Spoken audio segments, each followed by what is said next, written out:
kanyang lingguhang pananalita upang magbigay inspirasyon sa ating lahat, ang ating alkalde, ang ating Yorme, Mayor Francisco Isko Moreno Dumagoso.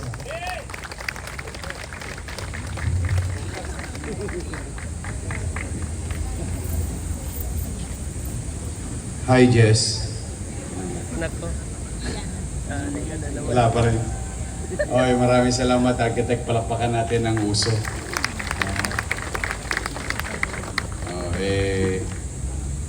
Natutuwa po ko dahil talagang totoo po yung sinabi niya. Maraming international award-giving body mas nire-recognize yung effort natin dito. Thank you very much. Keep it up. Palakpakan natin ang uso. Good morning, Ma'am. Hi. Okay, good morning. Good morning. Iyan, parang masaya-masaya ka. Si Kusial Ian, habang tumatagal, dumidiretso pa. Isa na lang ang matigas kay Ian ngayon. Yung tungkod. Ay nais ko pong batiin ang ating kapwa lingkod bayan sa national government na bumisita dito. Dr. Janet S. Padua, Regional Director, Parole and Probation Administration, National Capital Group. Sino gusto ng parole? Sa Pasko pa yun. Iyan. Meron kang gustong palayain.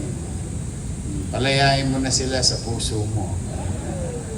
At kasama rin niya si Mr. Joseph P. Hernale.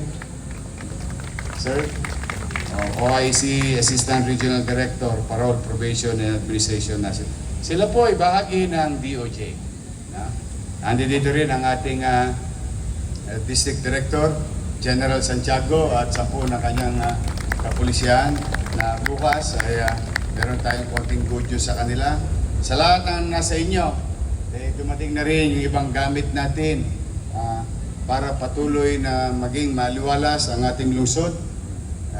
Hindi lang tayo magpapabaya sa ating mga empleyado na nangangailangan ng mga ekwipo para mas maging mainam ang kanilang pagtugon sa mga hamon sa ating kapaligiran o pamayanan sa lungsod ng Maynila.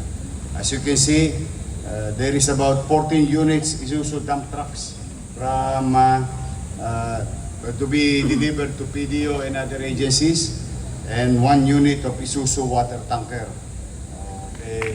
Ito yung magagamit natin sa ating mga manggagawa. Now, kamusta kayo? Bagong sweldo kayo nung Biyernes, 14. 14, di ba? O kasi walang akisi yata yung Biyernes, no? O, kamusta naman? Nga. Bus na.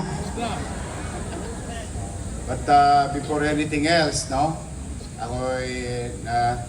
Ewan ko, alam ko, hindi nyo man sinasabi, napapagabag din kayo, nag-aalala din kayo sa nangyayari sa ating bansa. Sa hindi pagkakaunawaan ng mga leader ng national government. Kanya-kanyang komento, kanya-kanyang idea, kanya-kanyang salitaan na sa gitna ng krisis na kinakaharap natin na hindi naman natin gawa. Ito'y dulot ng isang insidente at patuloy na nangyayari sa Middle East. Nalulungkot tayo pare-pareho. Maraming nagsasabi sa akin na parang litong-lito na sila sa kaganapan, no? Sa mga leader natin. But I'll tell you, I'd like to address the people of Manila.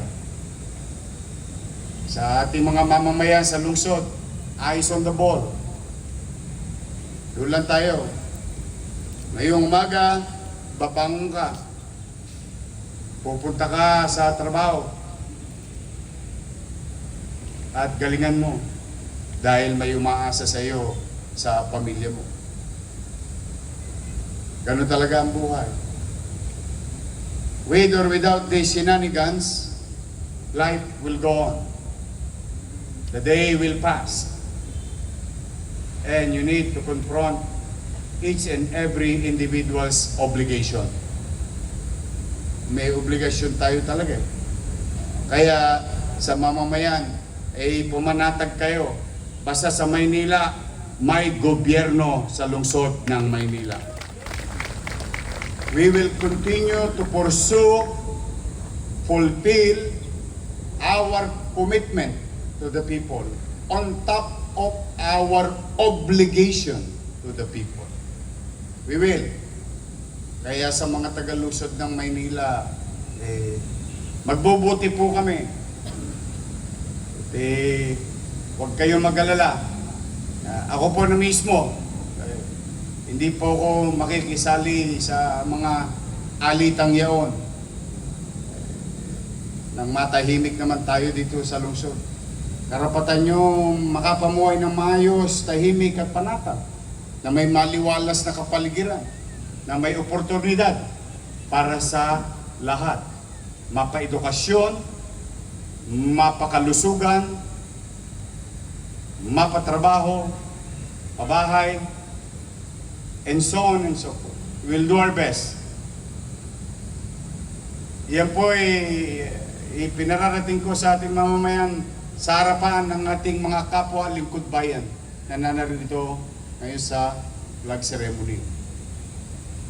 Kayo naman, mga kapwa ko lingkod bayan, paalala ko naman, stay away from noise. Huwag nyo gawing toxic ang buhay nyo. Unang-una, lumayo kayo sa mga bagay na hindi nyo kayang kontrolin. Mag-focus kayo sa bagay na kaya nyo kontrolin, gampanan, tugunan, at gawin. Excel from it.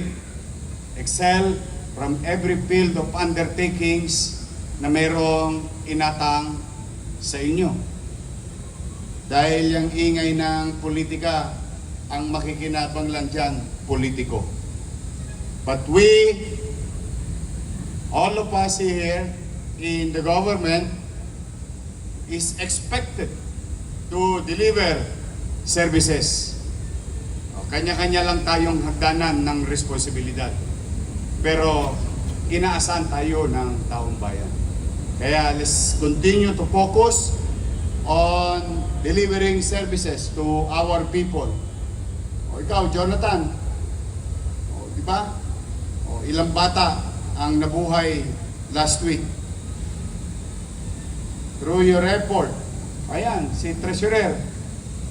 Si Paul, yan. Jet. Budget. Ilang bata ang nabuhay. Hindi nila alam yun, but I have to give credit where it's due dahil sa mga effort nyo. Dose-dose ng bata. Meron pang binatilyo na itawid natin sa at maiwas sa kapahamakan.